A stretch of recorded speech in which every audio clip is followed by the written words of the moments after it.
ಎಲ್ರಿಗೂ ನಮಸ್ಕಾರ.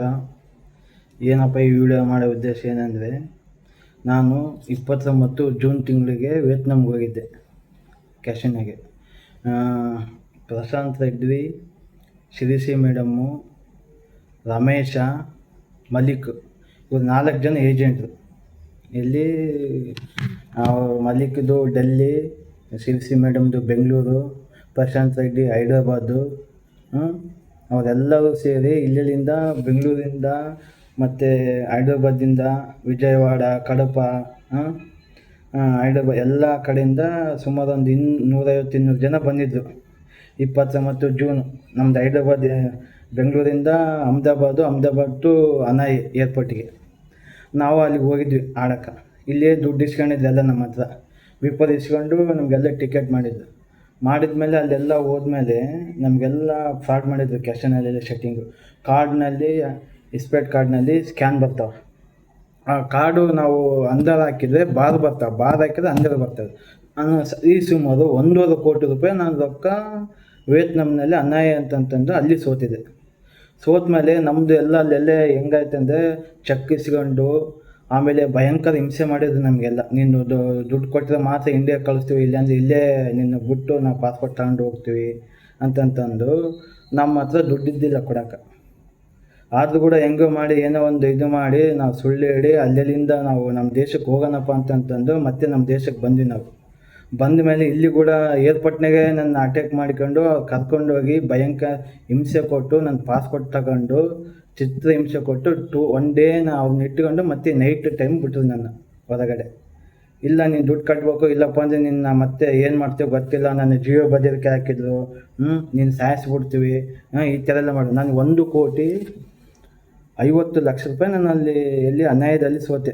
ನಾನು ಅಲ್ಲಿ ಸೋತ ಮೇಲೆ ಇಂಡಿಯಾಗೆ ಬಂದಮೇಲೆ ನಾನು ಇವ್ರ ಹತ್ರ ದುಡ್ಡು ಸಾಲ ಇಸ್ಕೊಂಡು ನಾನು ಏನೋ ನನ್ನ ಜೀವಕ್ಕೆ ಮತ್ತೆ ನನ್ನ ಆಪತ್ತು ಬರ್ತದೆ ಅಂತಂದು ನಾನು ಅವ್ರ ಹತ್ರ ಎಲ್ಲ ದುಡ್ಡು ಇಸ್ಕೊಂಡು ಕೊಟ್ಟೆ. ಇವತ್ತು ನನಗೆ ಇನ್ನೂ ನನ್ನ ಪಾಸ್ಪೋರ್ಟ್ ಇನ್ನೋವರೆಗೆ ನನ್ನ ಪಾಸ್ಪೋರ್ಟ್ ಕೊಟ್ಟಿಲ್ಲ. ನನಗೆ ಇವತ್ತಿಗೆ ಇನ್ನೂ ಜೀವ ಬೆದರಿಕೆ, ನೀನು ಇನ್ನೂ ದುಡ್ಡು ಕೊಡಬೇಕು ನಮಗೆ, ನೀನು ಇಲ್ಲಪ್ಪ ಅಂತಂದರೆ ನಿನ್ನ ಮೇಲೆ ಕೇಸ್ ಮಾಡ್ತೀವಿ, ಇಲ್ಲಾಂದರೆ ನಿನ್ನ ಯಾವ ಥರ ಅಂದರೆ ಭಯಂಕರ ಹಿಂಸೆ ಮಾಡಿದ್ರು. ನಾನು ಇಲ್ಲ ಅಣ್ಣ ನನ್ನ ಹತ್ರ ದುಡ್ಡು ಕೊಡೋಕ್ಕಾಗಲ್ಲ ಅಂತಂದ್ರೆ ಕೂಡ ಎಷ್ಟು ಹಿಂಸೆ ಅಂತಂದರೆ ಭಯಂಕರ ಟಾರ್ಚರ್ ಮಾಡಿದ್ರು. ಅಲ್ಲೆಲ್ಲ ಡ್ರಿಂಕ್ಸ್ನಲ್ಲಿ ಕೆಮಿಕಲ್ಲು ಅದೇನೋ ಒಂಥರ ಡ್ರಗ್ಸ್ ಹಾಕ್ದಂಗೆ ಮಿಕ್ಸ್ ಮಾಡಿ ನಿನ್ನ ಮೊಬ್ಬರಂಗೆ ಹಾಕಿ, ಊಟದಲ್ಲಿ ಮತ್ತು ಡ್ರಿಂಕ್ಸ್ನಲ್ಲಿ ಮಿಕ್ಸ್ ಮಾಡಿ, ವಾಟರ್ ಬಾಟ್ಲು ಕೂಡ ಅದರಲ್ಲಿ ಕೆಮಿಕಲ್ ಹಾಕಿ ಜನಕ್ಕಲ್ಲಿ ಊಟ ಕೊಡ್ತಾರಲ್ಲ ಹೈದ್ರಾಬಾದ್ನವರು. ಕರ್ನಾಟಕದಿಂದ ನಾನು ಒಬ್ಬನೇ ಹೋಗಿ ಅಲ್ಲೆಲ್ಲ ಸೋತು ಭಯಂಕರ ಎಷ್ಟು ಹಿಂಸೆ ಅಂತಂದರೆ ನಾನು ಇವತ್ತಿಗೆ ನಾನು ಮೆನ್ಷನ್ ಆಗಿಲ್ಲ. ಅಲ್ಲಿ ರೊಕ್ಕ ಸೋತು ಬಂದು ನಮ್ಮ ಮನೆ ಫ್ಯಾಮ್ಲಿನ ನಾನು ಇವತ್ತಿನವರೆಗಾಯ್ತು ಸುಮಾರು ಸತತ 2 ತಿಂಗಳಾಯ್ತು ನಮ್ಮ ಮನೆಗೆ ಹೋಗಿಲ್ಲ. ನಾನು ಭಯಂಕರ ಹಿಂಸೆ ಮಾಡಿ ನನಗೆ ಇವಾಗ ಅವರು ದುಡ್ಡು ಕೊಟ್ಟಿಲ್ಲ ಅಂತಂದರೆ ನಿನ್ನ ಮತ್ತೆ ಮರ್ಡರ್ ಮಾಡ್ತೀವಿ, ಇಲ್ಲ ನೀನು ಕಿಡ್ನಾಪ್ ಮಾಡ್ತೀವಿ, ನೀನು ಪಾಸ್ಪೋರ್ಟ್ ಕೊಡೋಲ್ಲ, ನೀನು ಅದು ಹೆಂಗೆ ಇದು ಮಾಡ್ತೀನೋ ಅಂತಂದು ನನಗೆ ಭಯಂಕರ ಹಿಂಸೆ ಮಾಡ್ತಾಯಿದ್ದಾರೆ. ಇವಾಗ ಇದೇ ಕೇಸು ಇವತ್ತು ಹೈದ್ರಾಬಾದ್ನಲ್ಲಿ ಯಾರೋ ಕೇಸ್ ಮಾಡಿದ್ದಾರೆ. ಮೊನ್ನೆ ರೀಸೆಂಟಾಗಿ ಕರ್ಕೊಂಡೋಗಿ ಈ ಥರ ಸ್ಕ್ಯಾಮ್ ಮಾಡಿ ಮೋಸ ಮಾಡ್ತಾರೆ ಜನಗಳಿಗೆ. ತುಂಬ ಮೋಸ ಅಂದರೆ ಎಷ್ಟು ಭಯಂಕರ ಮೋಸ ಅಂತಂದರೆ ಅದು ಹೇಳೋಕ್ಕಾಗಲ್ಲ ಅಂಥ ಪರಿ. ಆಮೇಲೆ ಇನ್ನೂ ಒಂದು, ಇಲ್ಲಿಂದ ಕರ್ಕೊಂಡು ಹೋದವ್ರಿಗೆಲ್ಲ ಅಲ್ಲಿ ಹುಡುಗಿಯನ್ನ ಕರ್ಕೊಂಬಂದು ಮಗಳಿಸೋದು, ನಿಮಗೆ ಹುಡುಗಿಯರು ಚೆನ್ನಾಗಿರ್ತಾರೆ ಅಲ್ಲೆಲ್ಲ ಫ್ರೀ ಮಾಡ್ತೀವಿ, ಬರ್ರಿ ನಿಮ್ಗೆ ಏನು ಸವಲತ್ತು ಬೇಕು ಎಲ್ಲ ನಾವು ಮಾಡಿಕೊಡ್ತೀವಿ, ಟಿಕೆಟು ನಮ್ಮದೇ, ಎಲ್ಲ ನಿಮ್ಮದೇ, ನಿಮ್ಗೆ ಆಡೋಕ್ಕೆ ಕಾಯಿನ್ ಕೂಡ ಕೊಡ್ತೀವಿ, ನಿಮ್ಮ ಹತ್ರ ದುಡ್ಡಿಲ್ಲ ಅಂದ್ರೂ ಕೂಡ ನಾವೇ ಅಲ್ಲಿ ದುಡ್ಡು ಕಾಯಿನ್ ಕೊಡ್ತೀವಿ, ನೀವು ಆಡ್ರಿ, ಗೆದ್ದರೆ ನೀವು ಸೋತರೆ ಬೇಕಾದ್ರೆ ಆಮೇಲೆ ಟೈಮ್ ತಗೊಂಡು ಕೊಡ್ರಿ ಅಂತ. ಆ ಥರ ಫುಲ್ ಭಯಂಕರ ಎಷ್ಟು ಫ್ರಾಡ್ ಅಂತಂದರೆ ಹೇಳೋಕ್ಕಾಗಲ್ಲ, ಅಂಥ ಫ್ರಾಡ್ ಮಾಡ್ತಾಯಿದ್ದಾರೆ. ಇದಕ್ಕೆ ಕಾನೂನು ಆಗಲಿ ಯಾವುದೇ ರೀತಿಯಿಂದ ಮನಿ ಲ್ಯಾಂಡ್ರಿ ಭಾಳ ಮಾಡ್ತಾಯಿದ್ದಾರೆ ಇವರೆಲ್ಲ.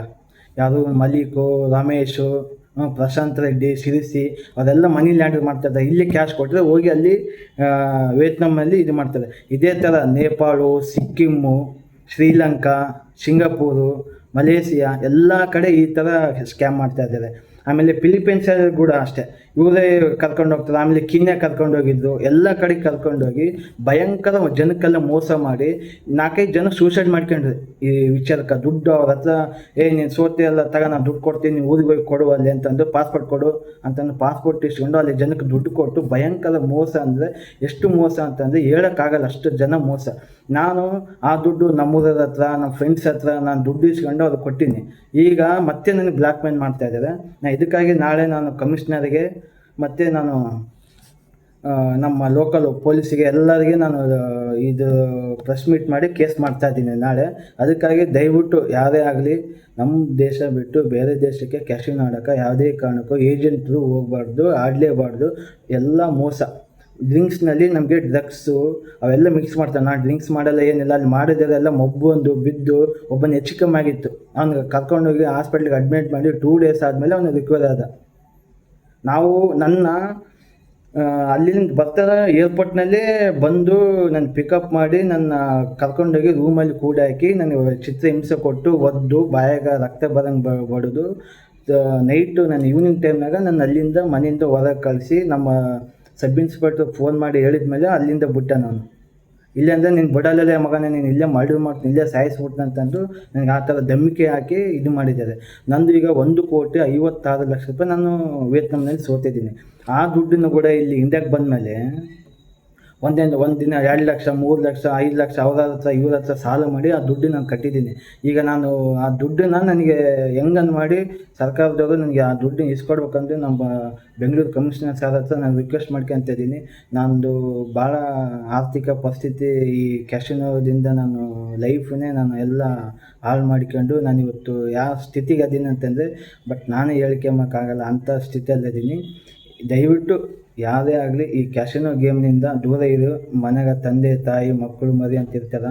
ಯಾವುದೇ ಕಾರಣ ಎಲ್ಲಾದರೂ 1 ರೂಪಾಯಿ ದುಡ್ಕೊಂಡು ತಿಂದು ಯಾವುದೇ ಜೂಜಾಟ ಆಗಲಿ ಯಾವುದೇ ಆಗಲಿ ಮತ್ತೊಂದು ಮಗದೊಂದು ಆಡಬಾರ್ದು ಅಂತಂದು ಕೇಳ್ಕೊತ ಈ ವಿಡಿಯೋನ ಇಲ್ಲಿ ಮುಗಿಸ್ತೀನಿ. ನಾನು ನಾಳೆ TV9 ಎಲ್ಲ ಪಬ್ಲಿಕ್ ಎಲ್ಲ ಟೋಟಲ್ ಎಲ್ಲ ಮೀಡಿಯಾಗಳಿಗೆ ನಾನು ನಾಳೆ ಈ ವಿಡಿಯೋನ ಹಾಕ್ತಾಯಿದ್ದೀನಿ.